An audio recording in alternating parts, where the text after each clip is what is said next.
오늘 우리가 나눌 하나님의 말씀은 잠언 8장 12절부터 21절 말씀까지입니다.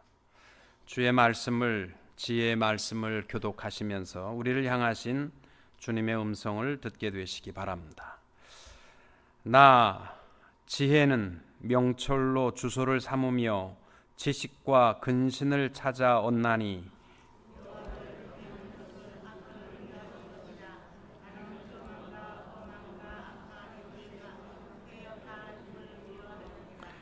내게는 계략과 참 지식이 있으며 나는 명철이라 내게 능력이 있으므로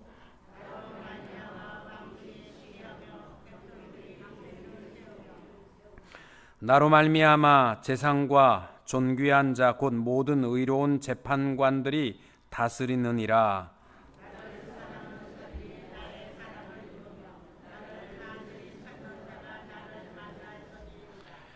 부귀가 내게 있고 장구한 재물과 공의도 그러하니라.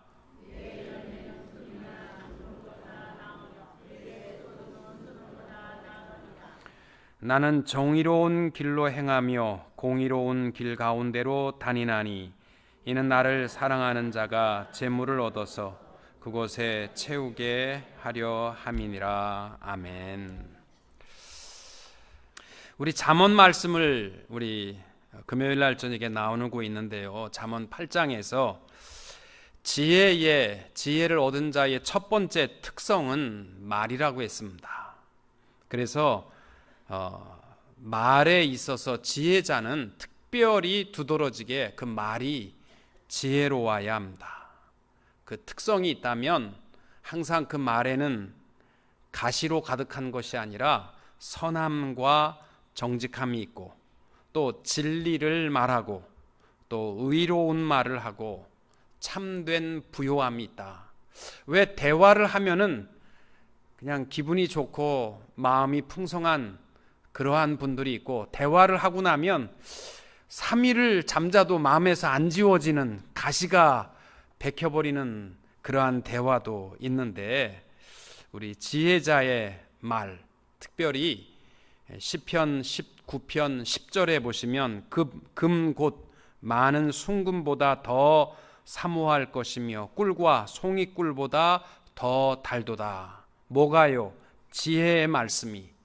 그러니까 우리가 지혜롭다라고 할 때는요, 사람들과 대화할 때 꿀보다도 더 달콤한 그러한 부드러움과 또 용기와 소망을 주는 대화가 이루어져야 할 것입니다.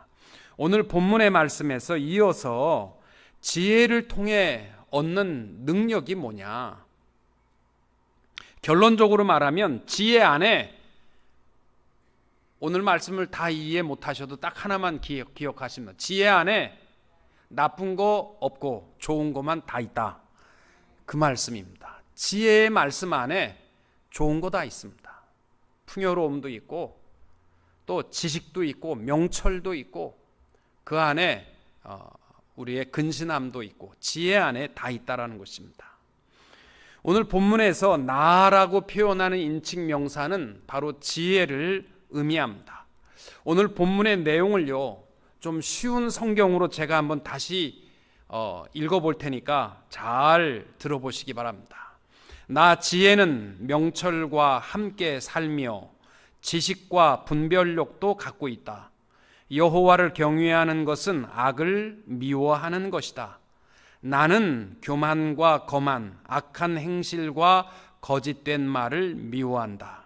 내게는 모략과 바른 판단이 있으며 명철과 능력도 있다. 왕들이 나를 통해 나라를 다스리며 통치자들이 나를 통해 바른 법령을 제정한다. 나를 통해 고관들 즉 지도자들이 세상을 다스린다. 나는 나를 사랑하는 자들을 사랑하며 나를 찾는 자들이 나를 발견할 것이다. 부귀와 영예, 수많은 재물과 형통함도 내게 있다. 내 열매는 정금보다 나으며 나의 유익은 순은보다 더 크다. 나는 의로운 길과 공의의 길을 걸으며 나를 사랑하는 자들에게 엄청난 재물을 그들의 금고에 채워줄 것이다. 아멘이십니까? 좀 더 쉽죠? 내용이 지혜가 얼마나 좋은가를 우리에게 말씀하고 있습니다. 오늘 본문의 말씀을 우리가 특별히 볼 때에 이 물질 만능 시대, 자본주의 시대를 살아가는 현대인들이 이 말씀을 어떠한 초점으로 받아들일 것인가 하는 것이 참 궁금합니다. 세상 모든 사람들은 악을 멀리하게 하는 지혜의 유익함보다 부귀와 영예와 재물과 만사 형통함을 주는 것을 훨씬 더 사랑할 것입니다. 여러분들도 한번 생각해 보세요. 악을 멀리하게 하는 지혜를 택할래? 아니면 좀 악하더라도 부귀와 영예와 재물과 만사 형통함을 주는 것을 택할래? 그러면 이 땅 위의 풍요로움을 택하려고 할 것입니다. 여러분, 지금 온 세상이요, 사실은 돈의 위력 앞에 모든 무릎을 꿇었습니다. 정치도 경제도 말할 것도 없지만 정치도 마찬가지고, 이번에 한국 가서도 많은 목사님들과 함께 오늘날 한국 교회의 가장 심각한 문제가 무엇이냐 할 때에는 돈에 의해서 움직이고 있다라는 사실이라는 것입니다. 교회가 기도로 이루어져 나가야만 하는데, 기도하지 않아도 큰 교회는요 더 잘 돼요. 왜? 돈을 통해서 이루어 가고 있기 때문입니다.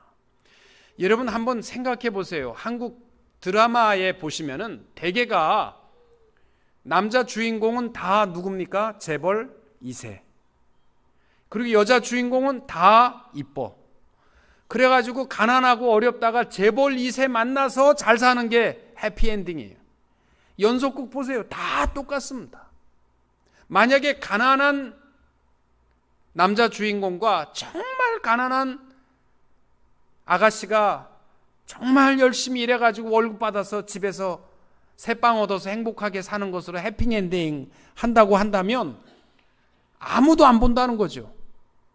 사람들이 생각하고 있는 꿈이 뭐냐면 재벌 만나서 부유하게 되는 것, 또 재벌로 살아가는 것, 이것을 이 땅 위의 승리와 성공의 개념으로 가지고 있기 때문에 아무리 본문을 읽어도요 무슨 말씀인지 이해하기가 어려운 것입니다. 여러분, 오늘 말씀을 이해하시려면요 하루하루 우리가 내가 지혜를 가지고 살아가고 있는가, 하나님의 말씀을 가지고 살아가고 있는가, 아니면 오늘 하루도 내가 잔머리를 굴리며 살아가고 있는가. 말씀이 내 안에 새겨져서 그 은혜의 기쁨을 가지고 살아가는 것은 잠깐이고, 경건의 시간 한 5분 동안 그 기쁨을 누리고, 그리고는 우리의 이 잔머리를 굴려서 계산하고 걱정하고 분노하고 욕심부리고 살아가는 것이 대부분이라면, 아무리 지혜자의 말씀이라 할지라도요 우리는 마음에 와 닿지도 않을 뿐만 아니라 무슨 말인지 이 시대에 이해할 수 없는 말씀이 본문의 내용입니다. 여러분, 특별히 본문을 기억하시면서 우리가 꼭 기억해야 할 말이 17절입니다. 나를 사랑하는 자들이 나의 사랑을 입으며 나를 간절히 찾는 자가 나를 만날 것이니라. 아멘. 지혜는요 열심히 지혜를 사모하는 자에게 하나님께서 지혜의 삶의 축복을 주실 줄로 믿습니다. 오늘 새벽에 시편 70편의 말씀을 함께 나누면서 예배자가 누리는 최고의 축복이 뭐냐? 여러분, 예배자가 누리는 축복이 뭡니까? 예배자가 누리는 최고의 축복은요 마음의 평안과 기쁨입니다. 믿으십니까?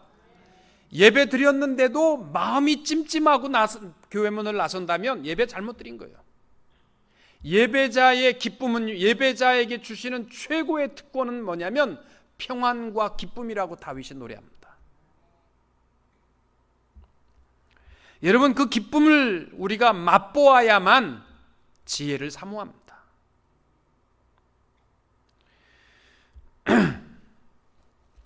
특별히 12절과 13절에 보면 지혜의 특성을 말씀합니다. 나 지혜는 명철로 주소를 삼는다. 이 주소를 삼는다라는 말이 무슨 뜻이냐면 함께 주소지가 같은 겁니다. 지혜는 명철함과 함께 동행한다, 함께 거한다, 이러한 뜻이고, 지혜는 지식과 근신을 찾아 얻는다라는 말은 뭐냐면 에메차라는 단어로서 확실하게 소유했다, 이러한 뜻입니다. 그러니까 지혜가 뭐냐? 명철과 지식과 근신과 함께 하고 있는 것이 지혜입니다. 그러니까 이 땅 위에 어떠한 지식을 구하는 것보다 우리가 아무리 그 고난과 또 이 수행의 길을 걸어서 내가 근신의 길을 걷는다 할지라도요, 지혜는 얻을 수 없거든요. 지혜를 얻으면 명철도 지식도 근신도 다 함께 얻을 수 있음을 말씀하고 있습니다. 명철이 뭡니까? 오늘 박명철 집사님 안 나오셨지? 우리 교회는 명철이 있습니다. 명철이 있어요. 명철이 뭐냐면 사려 깊은 분별을 할 수 있는 능력입니다. 분별력입니다. 지혜가 있으면 분별력이 있어요. 분별력이 있다는 말이 얼마나 중요한지 몰라요. 이 시대에 정말 많은 사람들이 순교의 피를 흘리고 고통을 당하는 이유가 뭐냐? 분별력 없이 대세에 몰려다니는 힘 때문에 고통당하고 어려움 당하는 사람들이 얼마나 많은지 모릅니다. 지식은 바른 지식을 의미하는 것이고, 근신은 삶과 행동을 주의하게 하는 것을 말합니다. 그러니까 지혜가 있는 사람의 특징이 있다면 분별력이 있어야 돼요. 그리고 올바른 지식을 가져야 되고, 또 모든 일의 삶과 행동을 근신하게 주의할 수 있는 그러한 삶이 지혜 안에 포함되어 있다는 것입니다. 그리고 그 지혜의 특징이 뭐냐면 여호와를 경외하는 것은 악을 미워하는 것이라. 지혜의 반대말이 뭐냐면 악이라는 겁니다. 내면의 악은 교만과 거만이라는 것이고, 또 행실의 악이 바로 이 악한 행실이고, 입술의 악이 패역한 입을 의미하는 것입니다. 여러분, 교만과 거만의 차이점이 뭔지 아십니까? 교만과 거만이 어떻게 다릅니까? 제가요, 늘 이 본문을 설교할 때마다 교만과 거만이 어떻게 다르는지 제가요, 원어 사전을 찾아봐도 또 한글 사전을 찾아봐도요, 구분이 거의 안 됩니다. 교만의 반대말도 겸손이고 거만의 반대말도 겸손이다, 이렇게만 돼 있어요. 교만과 거만의 차이점에 대해서 이렇게 생각합니다. 교만은 없는 사람이 있는 채 하는 게 교만이고요, 거만은 있는 사람이 있는 채 하는 게 거만입니다. 그러니까 우리 하나님께서는 있는 채 하는 걸 굉장히 싫어하세요. 우리 교회 안에서 있는 채 하지 맙시다. 난 좀 가졌어. 이거는 지혜에 반대되는 모습입니다. 나는 좀 살아. 나는 좀 배웠어. 그러한 모습 갖지 맙시다. 하여튼 교만과 거만을 하나님은 다 싫어하시거든요. 있는 채 하는 것을 다 싫어하십니다. 그래서 잠언 16장 18절 말씀, 우리가 잘 아는 말씀입니다. 교만은 패망의 선봉이요, 교만한 없는 사람이 있는 채 하면 망하는 지름길이고, 거만한 마음은, 있는 사람이 있는 채 하는 마음은 넘어짐의 앞잡이니라.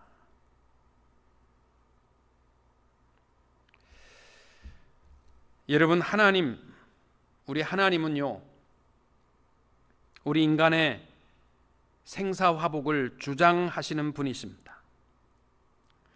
이 땅 위에 그 누구라도요, 교만하고 싶은 사람은 하나도 없습니다.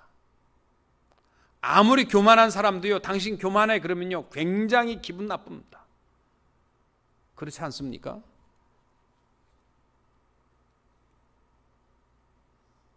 자기가 교만하고 싶어서 교만한 사람 하나도 없어요. 다 교만한 것을 싫어하고 두려워합니다. 그럼에도 불구하고 교만한 자리에 설 수밖에 없는 이유가 뭐냐? 오늘 지혜자가 하는 말이 뭐냐면, 하나님이 어떤 분인지, 또 그분이 우리 인간에게 어떤 일을 행하시고 있는지를 모르면 내가 있는 채 하는 거예요. 하나님을 두려워하는 사람이 되어야 교만하지 않습니다. 믿으십니까? 예, 하나님을 아셔야, 하나님이 어떠한 분인가, 우리의 삶의 모든 것을 주장하시는 분임을 알 때에 우리는 그 하나님 앞에 내가 가진 것도 지식도 건강도 자랑할 것이 없다라는 뜻입니다.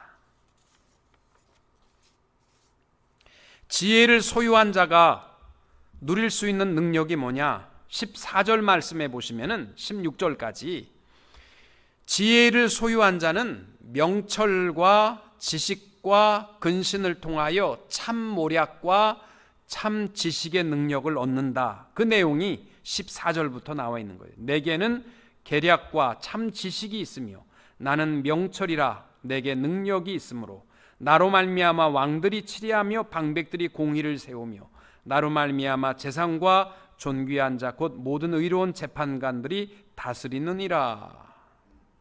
여러분, 지혜가 주는 능력이 뭐냐면 계략이 있다. 계략이라는 말은 뭐냐면 신중한 충고와 또 조언이 있다라는 거예요. 여러분, 하나님 말씀 안에 깊이 있을 때에 하나님께서 우리의 삶에 온전한 이 계략, 신중한 조언도 충고도 말씀을 통하여 우리에게 주십니다.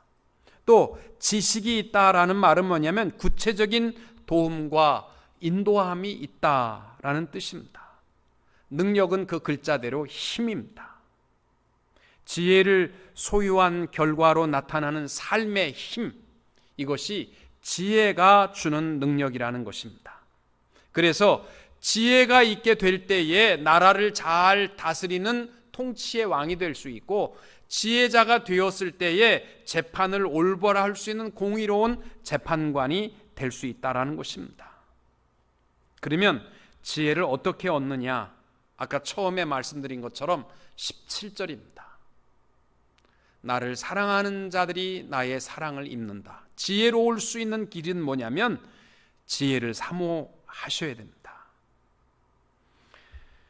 천국은 침노하는 자의 것이라고 마태복음 11장에서 말씀하셨습니다.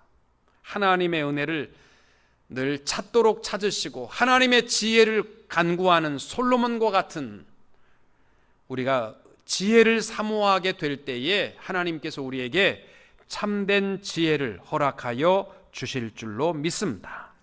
그 지혜가 있게 될 때에 주시는 축복이 뭐냐? 18절 이하에 보면은 부귀가 내게 있고 장구한 재물과 공의도 그러하니라. 여러분, 지금 이 지혜로우면 결론적으로 주는 것이 풍요로운 물질, 그 뜻을 의미하는 게 아니에요. 물질이 축복이 아니고요, 하나님이 허락하신 공의로운 자의 삶에 주시는 물질이 축복인 줄로 믿습니다. 잘 들으세요. 물질이 축복이 아닙니다. 무엇이 축복이라고요? 하나님이 지혜자에게 주시는 물질이 축복이 되는 줄로 믿습니다.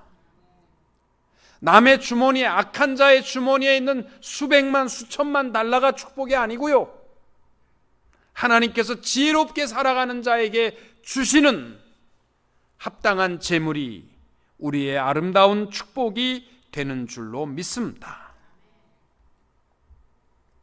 21절에 우리에게 주신 결론의 말씀은 뭐예요? 이는 나를 사랑하는 자가 재물을 얻어서 그 곳간에 채우게 하려 함이니라. 지혜를 통하여 얻어지는 열매와 축복이 뭐냐? 우리 곳간 안에 재물로 가득하게 채울 것이다, 이러한 내용입니다. 그러면 많은 사람들이 지혜의 잠언서를 읽다가 실망하는 이유가 뭐냐면, 에게게 재물보다 지혜를 사랑하라고 해놓고 지혜의 결론은 다시 부요한 것으로 끝나지 않느냐, 이렇게 의심하는 사람들은 자꾸 그 본 의미를 깨닫지 못하면 의심하게 됩니다. 여러분, 하나님의 백성의 삶은요, 하나님께서 풍요하게 하십니다. 썩지 아니할 열매로 하루하루 가득하게 해주십니다. 여기서 말하는 이 재물이라는 말은요, 예수라는 단어, 돈을 의미하는 것이 아니라 탁월한 존재의 축복을 의미하는 것입니다. 세속적인 개념이 아닌 신앙과 도덕을 기준하여 가치 있는 재물, 재산들로 가득하게 할 것이다. 여러분, 예수 믿는 자에게 주신 하나님의 축복들을 보세요. 물질이 아니에요. 자녀의 아름다운 축복일 수도 있고, 모든 일에 또한 기적의 축복과 은혜의 축복일 수도 있고, 믿는 자에게 주시는 그 탁월한 축복, 그 재물이 그 곳간에 채우게 하리라. 이 곳간이라는 단어가 어디입니까? 썩지 아니할 곳간, 하늘나라의 곳간을 의미하는 것입니다. 마태복음 6장 20절에 예수님께서 오직 너희를 위하여 보물을 어디에 쌓아두라? 하늘에 쌓아두라. 거기는 좀이나 동록이 해하지 못하며 도둑이 구멍을 뚫지도 못하고 도둑질도 못하느니라. 여러분, 이 땅 위에 세이빙 어카운트가 많아질 것이다, 이 정도로 재물의 축복을 폄하하지 마십시오. 지혜자에게 주신 하나님의 축복은 영원히 자손 수천 대에 이르는 아름다운 축복을 의미합니다. 그러면 여기서 말하는 지혜의 결론이 뭐냐? 신학자들이 말하는 지혜의 결론이 뭐냐? 조금 아는 거 이거 아닙니다. 예수 그리스도를 의미한다라고 말합니다. 예수 그리스도 안에 참된 풍요로움이 있고, 예수 그리스도 안에 우리의 모든 삶에 풍성함이 있는 줄로 믿으시고, 이 땅 위에서 썩지 아니할 영원한 열매들로 가득한 예수 안에서 지혜로운 하나님의 종들이 다 되시기를 주님의 이름으로 축원합니다. 오늘 여러분들이 이 자본주의 생각과 물질, 황금 만능주의의 생각을 벗어버리고 이 땅 위에 참된 축복이 뭐냐? 여러분, 그렇잖아요. 모든 기계들도요, 기계의 모든 것을 모든 능력을 잘 사용하려면 그 사용 설명서를 다 읽어보셔야 돼요. 우리 인간의 몸에 우리에게 주시는 최고의 축복이 뭐냐면, 우리 인간의 사용 설명서는 하나님의 지혜의 말씀에 있는 줄로 믿습니다. 그래서 오늘 그 지혜를 기억하시고 오늘 본문의 내용을 다시 한번 쉬운 성경으로 들어보게 되시기 바랍니다. 나 지혜는 명철과 함께 살며 지식과 분별력도 갖고 있다. 여호와를 경외하는 것은 악을 미워하는 것이다. 나는 교만과 거만, 악한 행실과 거짓된 말을 미워한다. 내게는 모략과 바른 판단이 있으며 명철과 능력도 있다. 왕들이 나를 통해 나라를 다스리며 통치자들이 나를 통해 바른 법령을 제정한다. 나를 통해 고관들, 즉 지도자들이 세상을 다스린다. 나는 나를 사랑하는 자들을 사랑하며 나를 찾는 자들이 나를 발견할 것이다. 부귀와 영예, 수많은 재물과 형통함도 내게 있다. 내 열매는 정금보다 나으며 나의 유익은 순은보다 더 크다. 나는 의로운 길과 공의의 길을 걸으며 나를 사랑하는 자들에게 엄청난 재물을 그들의 금고에 채워줄 것이다. 여러분, 오늘 저녁에 다시 한번 우리의 삶이 연속극에 취해서 이 땅 위에 대박을 꿈꾸는 자들이 되지 마시고 지혜 안에서 주시는 그 지식과 또 명철과 그 근신함과 그 풍요로움과 온전한 다스림과 또 재물의 넘침의 축복이 우리의 썩지 아니할 곳간에 가득할 수 있는 지혜로운 주의 종들이 다 되시기를 주님의 이름으로 축원합니다.